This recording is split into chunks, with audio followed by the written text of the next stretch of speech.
Jadis, dans un village situé à quelques heures de marche de Sokone, vivaient de braves cultivateurs. Leur renommée dépassait les limites de la localité du Saloum. Ils ne connaissaient pas la faim parce qu'ils étaient de bons paysans. Dans ce village béni par la nature, tout le monde était heureux sauf Mamadou, un homme bien bâti, vigoureux mais paresseux. Il disait à qui voulait l'écouter que le respect de l'environnement lui interdisait de défricher la terre et de la cultiver. En réalité, il trouvait le travail du paysan trop fatigant. N'oublie pas d'aimer et de t'abonner pour nous encourager. Mamadou décida alors de chasser le petit gibier. Il alla acheter au marché 3 chiots et une dizaine de pièges qu'il posait aux rats, aux lièvres, aux perdrix. La vente du gibier lui permettait de nourrir sa famille. Mais son domaine de chasse diminuait à chaque saison. Les cultivateurs agrandissaient leurs champs, et les animaux s'éloignaient.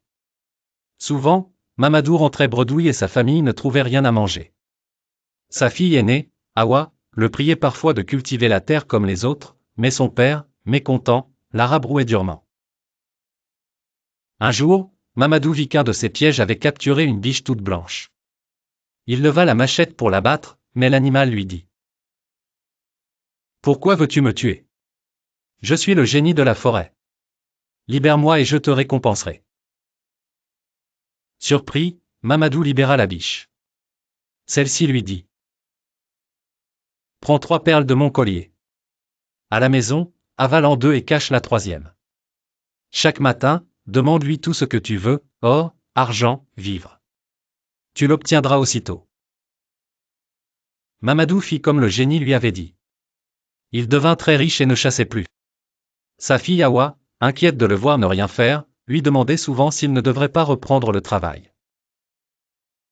Mais Mamadou se contentait de se reposer dans son transat, tandis que ses chiens jouaient à côté.